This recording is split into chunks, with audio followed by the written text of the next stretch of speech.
to me, my board.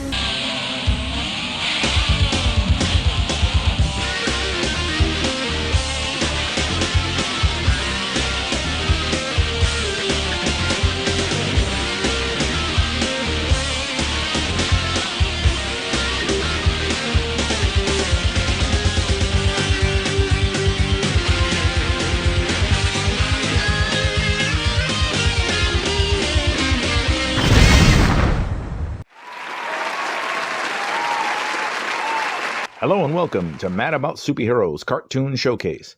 Today we revisit the extremely underrated and often overlooked Silver Surfer the Animated Series, which premiered on Saturday mornings way back in 1998. More specifically, we are going to take a nostalgic trip back to the three-part premiere episode, The Origin of the Silver Surfer, written by Larry Brody and directed by Ron Allen Smith, who previously directed and produced the Land Before Time film series. So sit back, relax, and let's take a trip back to where it all began. The Silver Surfer's epic debut began where most things begin in the Marvel Universe, with Stan Lee and Jack Kirby. Or should I say Jack Kirby and Stan Lee. The division of labor on their co-creations is often debated, but the Silver Surfer has Jack the King Kirby's unique artistic stamp all over it, with Stan adding his Shakespearean-inspired dialogue to the Surfer's captions. Though the Silver Surfer eventually got his very own ongoing monthly Marvel comic book series featured on newsstands next to the likes of Spider-Man, Daredevil, and the Hulk, the Sentinel of the Spaceways first appeared in the pages of the Fantastic Four in the seminal three-issue story arc, The Coming of Galactus, which started in Fantastic Four number 48 and ended in FF number 50. The Herald of Galactus seeks suitable sustenance for the Devourer of Worlds, which brings them to Earth. The FF defend the planet and battle Galactus, but he is unlike any foe they have ever faced. His power is godlike, and his motives are not malicious. Galactus is simply doing what he must to survive. Though the Silver Surfer animated debut three-parter is faithful to the core concept of the source material's three-issue epic, for better or worse it alters the original mythos in a major way by discluding the Fantastic Four from the Galactus story arc. A more faithful adaptation of the comic and animation was featured in the 1994 Fantastic Four animated series. However, the two-part episode, The Silver Surfer and The Coming of Galactus, was released during the poorly received first season. The cringe attempts at overly kid-friendly comedy relief and subpar animation resulted in the series' second season to be retooled, given an upgrade in animation, tone, and more mature storylines. Much to my delight, the Silver Surfer returned in the FF second season in personal favorite episode, Doomsday, based on FF number 59, in which Dr. Doom steals the Silver Surfer's board and his powers. A storyline that also influenced the 2007 Fantastic Four sequel, The Rise of the Silver Surfer.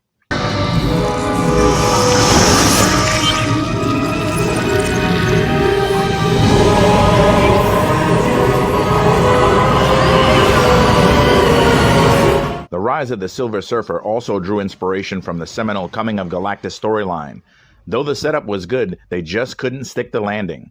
The powers that be, or were, made the boneheaded decision to remove Galactus from the Coming of Galactus storyline. Judging by the trailer for the upcoming Fantastic Four First Steps, it has its own issues adapting the Coming of Galactus three-issue story arc. On a more positive note, the trailer at least teases Galactus. Hopefully it's more than a tease in the movie. Though it remains to be seen how the Fantastic Four First Steps will handle the Coming of Galactus story, my favorite outside the source material is without a doubt the debut three-part episode of Silver Surfer.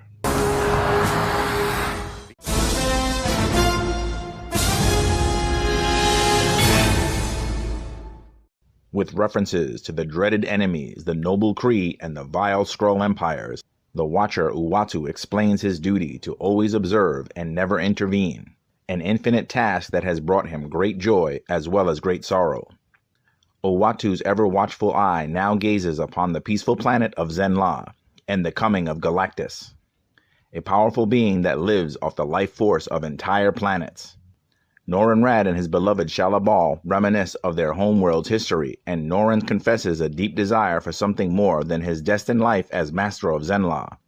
At a ceremony inducting new Kree and Skrull students to Zenla's peaceful ways, Uatu interrupts and breaks his sacred oath. I bring you the most dire of warnings. Know, all of you, that the being called Galactus is approaching. I thought Galactus a myth. And I hoped him one. Galactus prepares to feed on Zenla, causing much destruction in his preparation. The master of Zenla tries to peacefully reason with Galactus to no avail.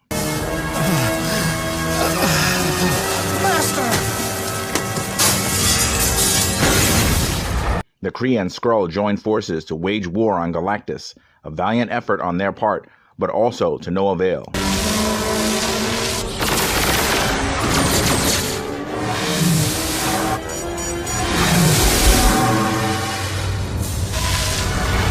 Norrin pleads with the Watcher Uatu for more information that can be used against the mighty Galactus.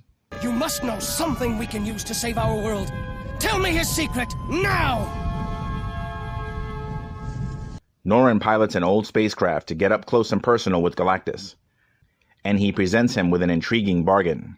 Your constant search depletes you, and that day is coming when you will not find your next meal in time. It need not be so. Spare Zenla, and I will serve you as a net serves a fisherman. Cast me out into the sea of space, and I will find the new worlds you need.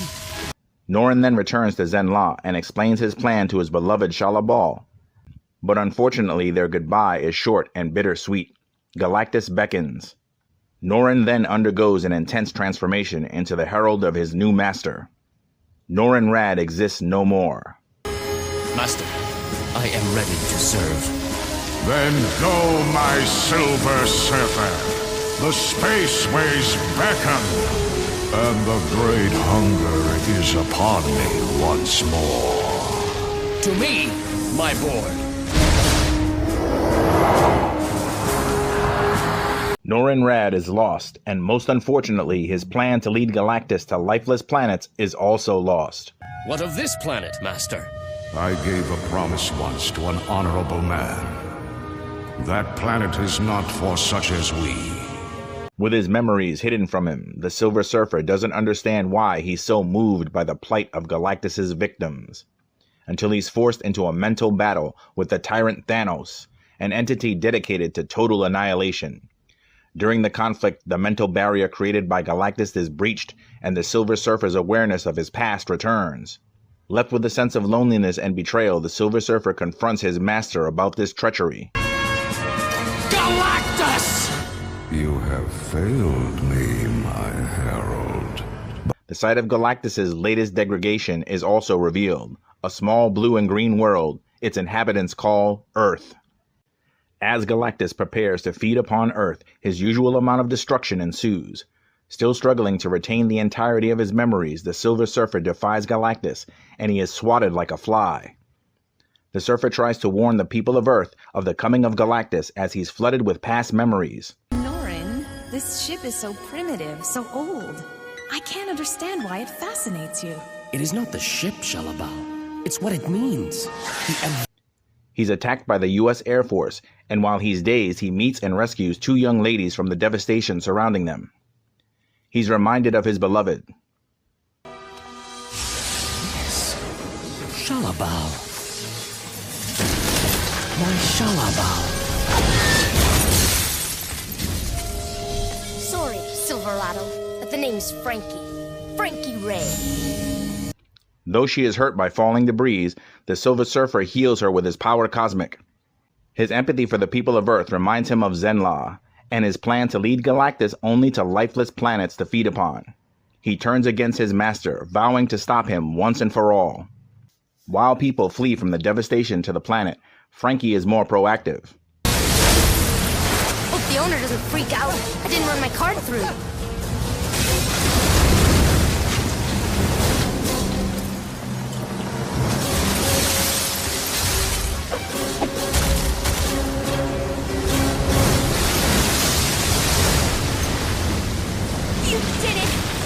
Meanwhile, the Silver Surfer fights Galactus, but he is overpowered by his former master.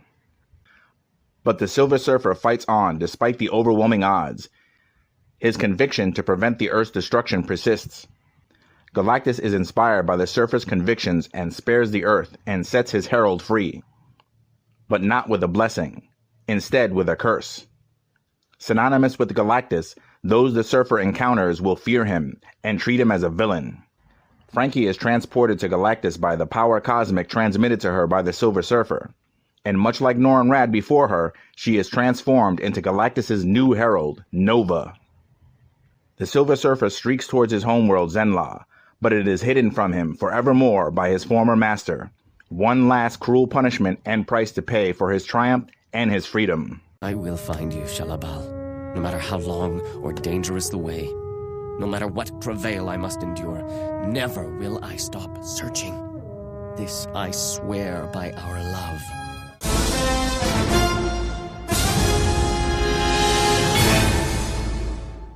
Silver Surfer has a talented ensemble of voice actors.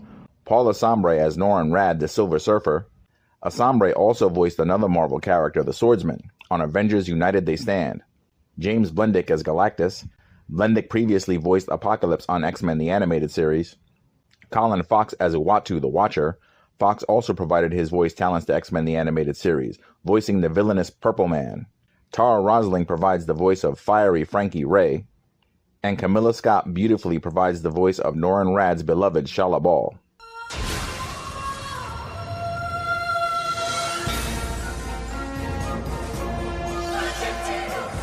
Silver Surfer has an awesome operatic-style theme song composed by Shuki Levy and Haim Saban, the duo who composed too many cartoon themes to name. But a few personal favorites are Mask, Cops, and of course, X-Men the Animated Series. If you recognize the name Haim Saban, it's because he's the man behind making Power Rangers famous in America, a series he also composed the theme song for. Saban Entertainment also co-produced the Silver Surfer along with Marvel. Toy Biz put out a Silver Surfer line of action figures, but it was not the first time the Sentinel of the Spaceways was immortalized in plastic. He also got the action figure treatment in the previous Fantastic Four toy line, and I have fond memories of collecting the early 90s Toy Biz Marvel superheroes action figures, and the Silver Surfer was one of my favorites. Meet your doom, Surfer! Not so fast, Doom! Take 'em, Surfer! Marvel superheroes are each sold separately from Toy Biz. Joe Satriani's 1987 album, Surfing with the Alien, has cover art that prominently features the Silver Surfer, and it was the first time I wanted to purchase an album for just the cover art alone, without even hearing any of the music beforehand. Luckily, the album rocks, and it's as good as the cover art. In the 1983 Richard Gere film Breathless, Gere is a big fan of the Silver Surfer, and openly reads from the Silver Surfer comics more than a few times. To serve Galactus, and shall do so forevermore. If such be my destiny, willingly do I accept it. My fate. Man, you like the Silver Surfer. Yeah, I like the Surfer. I think he's a jerk. No, man, he's a hero. He's a hero. He's trying to save the world from Galactus. The origin of the Silver Surfer three-parter is a blend of Fantastic Four, the Coming of Galactus story arc, as well as Silver Surfer #1, and the events in FF number 244. As mentioned, the Fantastic Four do not appear in this animated adaptation. Watching it in 1998 when it originally aired, I was disappointed that the debut episode omitted the FF from the story. However, I understand the logic of wanting the series to stand on its own and focus on the title character. The Watcher is a bit more helpful in the comics than he is in the cartoon. In the comic, the might of Galactus is defeated through a collective effort by the FF, the Watcher, the Silver Surfer, and a device called the Ultimate Nullifier. In the cartoon, Galactus decides to spare the Earth because he's impressed by his Herald's conviction despite overwhelming odds, which is kind of thin.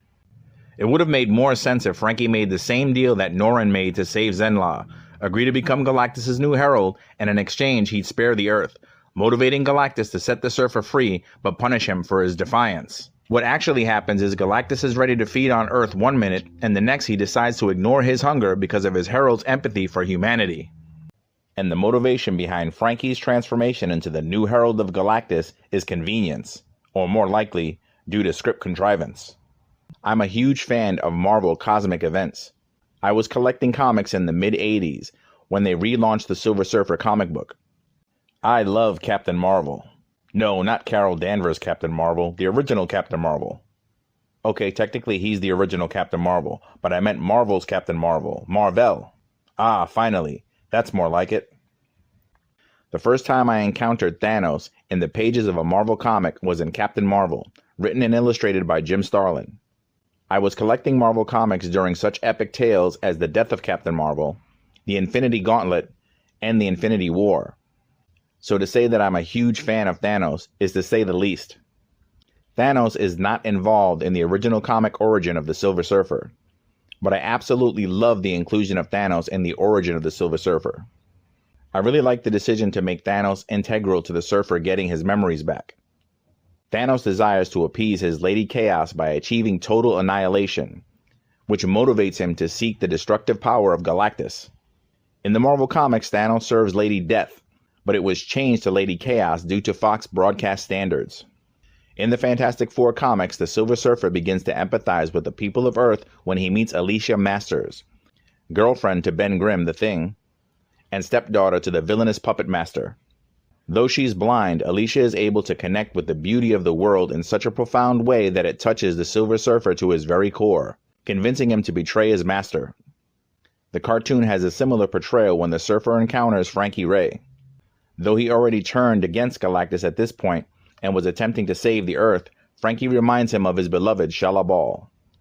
Future episodes of the Silver Surfer feature appearances from Adam Warlock, Beta Ray Bill, Gamora, Nebula, and of course Thanos. Drax the Destroyer and Pip the Troll play pivotal roles in the two-part epic Learning Curve. A chunk of the MCU Guardians of the Galaxy cast first appearances outside of the Marvel Comics was actually on the Silver Surfer the Animated Series. Before Thanos made the leap to the big screen, he skipped onto the small screen first in the Marvel Cartoon Universe.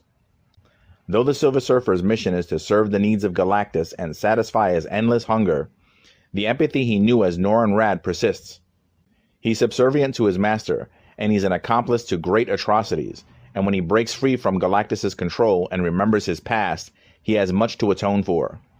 Heady stuff for a Saturday morning cartoon series. The origin of the Silver Surfer, and the entire series for that matter, the Surfer is not only on a quest to get home to Zenla, he's more importantly on a quest for redemption. The 90s was a groundbreaking era for animation. Shows like Batman the Animated Series and X-Men were essential in paving the way for more complex, nuanced storytelling and animation, while still being kid-friendly. The aforementioned are so well revered and so often discussed that artistic gems such as the Silver Surfer are often overlooked and unfortunately underrated.